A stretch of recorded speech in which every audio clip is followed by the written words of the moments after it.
அனைவருக்கும் வணக்கம். எல்லா ஒன்றுணை காரக ஜோதிடம் திருஞான சம்பந்த ஜோதிடர். தமிழ் என்கிறது ஜோதிடம் தொடர்பாக வார்த்தை அடிப்படை ஜாதக பலன் சொல்லிக் கொண்டு வருகின்றேன். தமிழுக்கு இது புதுமை. நான் சொல்லப்படுவது அத்தனையுமே புதுமையானது தான்.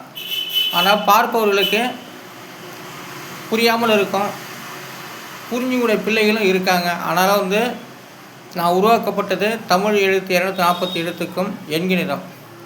அவையில் வார்த்தை அடிப்படையில் உறுதி செய்து கிரக வழியில் 12 சாணத்தின் அடிப்படையில் சொல்லி கொண்டு வருகின்றேன்.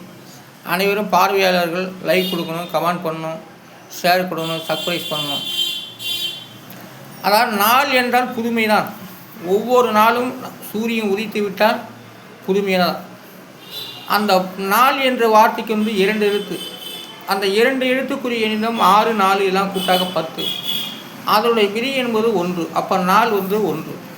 நாள் நாளுக்கு விதியின் 1. இப்போ நாள் என்பது புதுமையானது. அடுத்தது அந்த வாள். வாளுக்கு 2 எழுத்து. அந்த 2 எழுத்துக்குரிய எண்ணிடம் 3, 4 எல்லாம் கூட்டாக்க 7. அப்போ வாள் என்ற ஒரு வார்த்தைக்கு விதியின் 7. வாள் என்ற ஒளி. முண்டம். அடுத்ததாக முண்டம். முண்டத்துக்கு 4 எழுத்து. அந்த 4 எழுத்துக்குரிய எண்ணிடம் 3, 3, 5, 7 எல்லாம் கூட்டாக 18. அதோடைய விதி என்பது 9. அப்போ முண்டம். முண்டத்துக்கு விதியின் 9ஆம் இடம். முண்டம் இடம் 9ஆம் இடத்தை குறிப்பிட்டு வருகிறது. முண்டம் என்றால் நெற்றி. அடுத்தது சூடகம். சூடகத்துக்கு 4 எழுத்து. அந்த 4 எழுத்துக்குரிய எண்ணிடம் 3, 5, 1, 7 இதெல்லாம் கூட்டாக 16. அதோடைய விதி என்பது 7. அப்போது சூடகம் என்ற ஒரு வார்த்தைக்கு விதியின் 7. சூடகம்னா கை வலை. சூடகம் என்ற வார்த்தைக்கு விதியின் 7.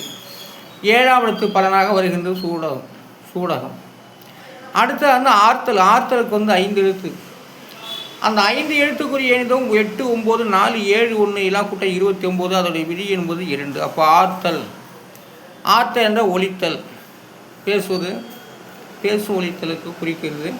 ஆனால் ஆர்த்தல் என்ற வார்த்தைக்கு விதியின் 2. 2ஆம் இடத்தை குறிப்பிட்டு வருகிறது. அடுத்து பாடகம். பாடகம் என்ற ஒரு வார்த்தைக்கு 4 எழுத்து. அந்த 4 எழுத்துக்குரிய எண்ணிடம் 7, 5, 1, 7 எல்லாம் கூட்ட 20. அதோடைய விதி என்பது 2. அப்போ பாடகம் என்ற ஒரு வார்த்தைக்கு விதியின் 2. பாடகம் என்றால் காலணி, காலணியை குறிக்கின்றது. அடுத்தது பெற்றி. பெற்றி என்ற ஒரு வார்த்தைக்கு 3 எழுத்து.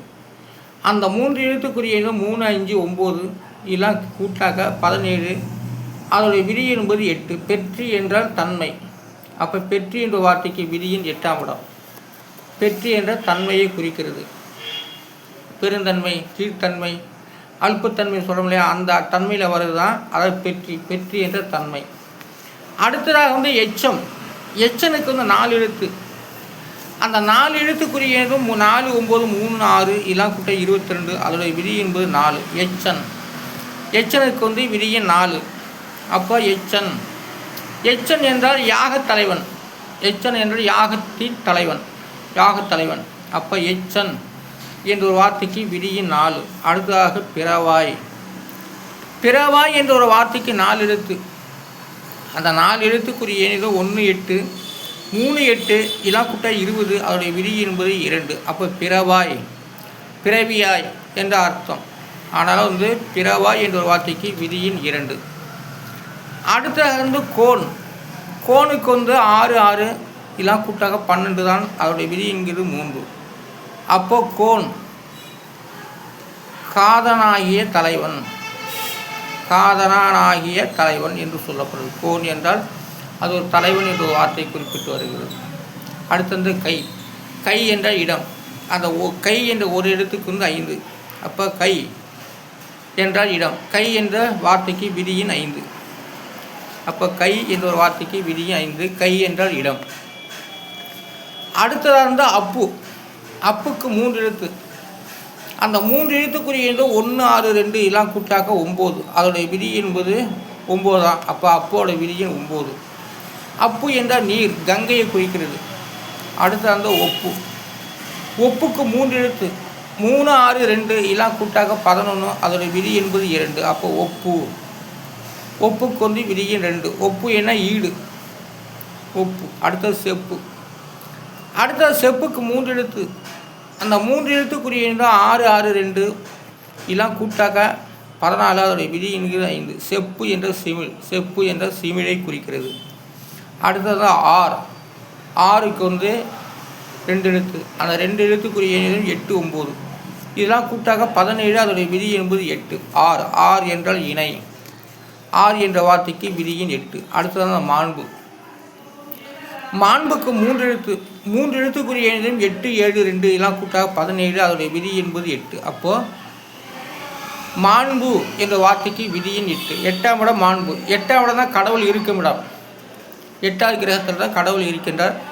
அப்போ 8வது வார்த்தைக்கு விதியின் அந்த மாண்பை குறிக்கிறது. மாண்பு என்ற மேன்மை. மாண்பு என்ற மேன்மை. அடுத்தது வேதியன். வேதியனுக்கு 4 எழுத்து. அந்த 4 எழுத்துக்குரிய எண் 6 8 2 6 இதெல்லாம் கூட்டாக 22. அதோடைய விதி என்பது 4. வேதி என்ற வேத மோதுபவன். வேத மோதுபவன். வேதி என்ற வேத மோதுபவன். அடுத்த வேதம். வேதத்துக்கு 3 எழுத்து. அந்த 3 எழுத்துக்குரிய எண் 6 7 7 இதெல்லாம் கூட்டாக 20. அதோடைய விதி என்பது 2. வேதம். வேதம் என்ற அறிவைத்தான் குறிக்கிறது. வேதம் என்ற அறிவு. அது ஒரு நூல். வேதம் என்பது அறிவு. அது ஒரு நூல். அடுத்தது ஆழ்வான். ஆழ்வான் என்ற வார்த்தைக்கு 4 எழுத்து. அந்த 4 எழுத்துக்குரிய எண் 8 4 3 6 இதெல்லாம் கூட்டாக 21. அதோட விதி என்பது 3. அப்போ ஆழ்வான். ஆழ்வான் என்ற ஒரு வார்த்தைக்கு விதியின் 3. அதனுடைய பொருள் அரசன். ஆழ்வான் என்றால் அரசன். அடுத்தது தத்துவம். தத்துவத்துக்கு 5 எழுத்து. அந்த 5 எழுத்துக்குரிய எண்ணிலும் 7 4 9 5 7 இதெல்லாம் கூட்டாக 32. அதனுடைய விதி என்பது 5. தத்துவம் என்ற ஒரு வார்த்தைக்கு விதியின் 5ஆம் இடம். தத்துவம் என்ற மெய். மெய்களை குறிக்கிறது தத்துவம். அடுத்ததாக வான். வான் என்ற வார்த்தைக்கு 2 எழுத்து. அந்த 2 எழுத்துக்குரிய எண்ணில் தான் 3 6 இதெல்லாம் கூட்டாக 9. வான் என்ற வார்த்தைக்கு விதியின் 9. வான் என்ற பூத ஆகாயம். வான் பூத ஆகாயம். பார்த்தாலே இந்த வானத்தை பார்த்தாலே அது ஒரு பூத ஆகாயம். பூதம் எங்கே இருக்குது? வாகனத்தை வச்சு தான் இருக்குது. அதனால் வான் என்பது பூத ஆகாயம். அது எங்கே இருக்குது? வான் என்பது மிகப்பெரிய பூதம். பூமியை விட மிகப்பெரிய பூதம் வான் தான். அப்போ வான் என்ற வார்த்தைக்கு விதியின் 9ஆம் இடம். அடுத்து கான். கான் என்ற வார்த்தைக்கு 2 எழுத்து. அந்த 2 எழுத்துக்குரிய எண்ணிலும் 8 6 இதெல்லாம் கூட்டா 14. அதோடைய விதி என்பது 5. இப்போ கான். கானுக்கு விதியின் 5. அதனுடைய பொருள் காணம் என்ற வார்த்தை. கான் என்றால் காணம். தான் என்ற ஒரு வார்த்தைக்கு 2 எழுத்து. அந்த 2 எழுத்துக்குரிய எண்ணில் 5 6 இதெல்லாம் கூட்டா 11. அதோட விதி என்பது 2. அப்போ தான் என்ற வார்த்தைக்கு விதியின் 2. அதோடைய அர்த்தங்கிறது பொருள் இறைவன். தான் என்றால் இறைவன். ஆனால் விசிறும். விசிறும் என்ற வார்த்தைக்கு 4 எழுத்து. அந்த 4 எழுத்துக்குரிய 6 4 1 7 இதெல்லாம் கூட்டாக 18. அதோட விதி என்பது 9. அப்போ விசிறும் என்ற வார்த்தைக்கு விதியின் 9. அப்போ விசிறும் என்றால் வலை வீசும் என்று அர்த்தமாகிறது. அடுத்தது பிச்சு. பிச்சுக்கு 3 எழுத்து. அந்த 3 எழுத்துக்குரிய 1 9 5 இதெல்லாம் கூட்டாக 15. அதோடைய விதி என்பது 6. பிச்சு என்ற வார்த்தைக்கு விதியின் 6. அப்போ பிச்சுக்கு விதியின் 6. பிச்சு என்றால் பித்துன்னு பேர். பிச்சு என்றால் பித்து. அடுத்ததாக வாரி. வாரி என்ற ஒரு வார்த்தைக்கு 2 எழுத்து. அந்த 2 எழுத்துக்குரிய எண்ணிலும் 3 4 இதெல்லாம் கூட்டாக 7. வாரியோட விதியின் 7. அப்போ வாரி என்ற கடல். வாரி என்ற கடல். அப்போ வாரிக்கு விதியின் 7. அப்போ கடல் என்ற ஒரு வார்த்தைக்கும் விதியின் 7 தான். வாரி என்ற ஒரு வார்த்தைக்கு விதியின் 7 தான். அடுத்தது பேர். பேர் என்ற பெருமை.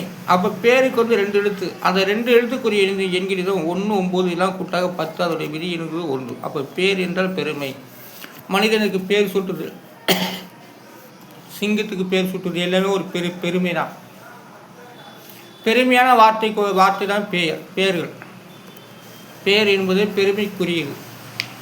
பேரில்லா ஜீவனுக்கு பேரில்லா மனிதர்களுக்கு புகழே இல்லை. எந்த விதமான அர்த்தமும் இல்லை. ஆனால் பேர் என்பது பெருமை. அடுத்த பாதம். பாதம் என்ற வார்த்தைக்கு 3 எழுத்து. அந்த 3 எழுத்துக்குரிய எண்ணிடம் 3 7 7 7 இதெல்லாம் கூட்டாக 21. அதோட விதி என்பது 3. அப்போ பாதம். பாதத்துக்கு விதியின் 3. அப்போ பாதம் என்ற பாதத்தோடு என்று சொல்லப்படுகிறது. ஆனால் அடுத்த முன் என்ற வார்த்தைக்கு எண்கணிதம் 3 6 எல்லாம் கூட்டாக 9. அதோடைய விதி என்பது 9 தான். அப்போ முன் என்ற வார்த்தை காலத்திற்கு முன் என்பது காலத்திற்கு முன். இப்போ இன்றைக்கி 2026 அப்படின்னாக்கா 2010 என்று சொல்லக்கூடியது கூட காலத்திற்கு முன் உள்ளது தான். ஆனால் முன்னி என்ற வார்த்தைக்கு 3 எழுத்து. அந்த 3 எழுத்துக்குரிய 3 6 1 இதெல்லாம் கூட்டாக 10. அதோடைய விதி என்பது 1. அப்போ முன்னி முன்னி என்ற வார்த்தைக்கு விதியின் 1. அப்போ முன்னி என்ற வார்த்தைக்கு விதியின் 1. அதுக்கு அர்த்தம் முன்பு என்ற வார்த்தை ஆகிறது. முன்னி என்ற முன்பு. அடுத்ததாக அங்கத்துக்கு 4 எழுத்து. அந்த 4 எழுத்துக்குரிய 1 8 1 7 எல்லாம் கூட்டாக 17. அதோடைய விதி என்பது 8. இப்போ அங்கத்துக்கு விதியின் 8. 17 அங்கங்கள் நமக்கு என்கிறது பிறகு சொல்லப்படுகிறது. மீதி அங்கம்லாம் நிறைய இருக்குது. என்கிறது பிறகு இதான் அங்கம். விதியின் 8. அங்கத்துக்கு அழகு என்று பொருள். அங்கத்துக்கு அழகு என்று பொருள். அடுத்த குறுகு என்ற வார்த்தை 3 எழுத்து. அந்த 3 எழுத்துக்குரிய 3 5 3 இதெல்லாம் கூட்டாக 11. அதோடைய விதி என்பது 2. அப்போ குறுகு என்ற வார்த்தைங்கிறது நீர்ப்பறவை என்ற அர்த்தமாகிறது. குறுகு என்ற வார்த்தைக்கு விதியின் 2. குறுகு என்றால் நீர்ப்பறவை. அடுத்ததாக பின்னும் என்ற வார்த்தைக்கு 4 எழுத்து. அந்த 4 எழுத்துக்குரிய 1 6 2 7 எல்லாம் கூட்டாக 16. அதோடைய விதி என்பது 7. பின்னும் என்ற வார்த்தைக்கு விதியின் 7. பின்னும் என்றால் மேலும். பொய் என்ற வார்த்தைக்கு 2 எழுத்து. 2 8 எல்லாம் கூட்டாக 10. அதோடைய விதி என்கிறது 1. அப்போ பொய்க்கு பொய் என்ற வண்டு. பொய்க்கு விதியின் 1. குடைதல் நீராடுதல். குடைதலுக்கு விதியின் 2. குடைதல் என்றால் நீராடுதல். பேர்த்தும் மீட்டும். பேர்த்து என்ற வார்த்தைக்கு விதியின் 3. விழ நழுவ என்ற அர்த்தமாகிறது. விழ என்றால் நழுவ. விழ என்ற வார்த்தைக்கு விதியின் 3. வெண்மணிக்கு விதியின் 3. வெண்மணி என்றால் முத்து என்று அர்த்தமாகிறது. பந்தம் என்றால் அழகு. பந்தம் என்ற பந்தத்துக்கு விதியின் 1. அப்போ பந்தம் என்றால் அழகு. மந்தாக்கினா ஆகாய கங்கை. மந்தாக்கினி 1 5 5 2 1 இதெல்லாம் கூட்டா 14. அதோடைய விதி என்பது 5. மந்தாக்கினி என்ற வார்த்தைக்கு ஆகாய கங்கை என்று பெயர். அப்போ மந்தாக்கினிக்கு விதியின் 5. ஆனாலும் ஜாதக பலன் போது ஒவ்வொரு வார்த்தை அடிப்படையிலே நடந்து கொண்டு வருகிறது. ஆனால் சொல்லப்பட்ட வார்த்தைகளை தான் நான் உருவாக்கப்பட்ட புதிய தமிழ் ஜோதிட பிரகாரம் தொடர்பாக காரக ஜோதிடத்து மூலமாக நான் ஆய்வு செய்து சொல்லி கொண்டு வருகின்றேன். ஆனால் இது யாரும் சொல்ல முடியாததை நான் சாதித்து உள்ளேன். அதாவது காரக ஜோதிடம். நான் ஜோதிடர் திருஞான ஜோதிடர். நான் அரியலூர் மாவட்டத்தை சேர்ந்தவன். நான் என் பெயர் திருஞான. என்னுடைய ஜோதிட தொழில் பெயர் காரக ஜோதிடம். ஆனால் நான் சொல்லப்பட்டு வருவது தமிழ் ஜோதிடம். ஆனால் நவக்கிரகத்துக்கும் நான் இது உருவாக்கி வார்த்தை அடிப்படையில் 12 சாணத்துக்கும் சொல்லப்பட்டு வருகின்றேன். ஆனால் எல்லோரும் ஆதரவு கொடுங்க. நன்றி, வணக்கம்.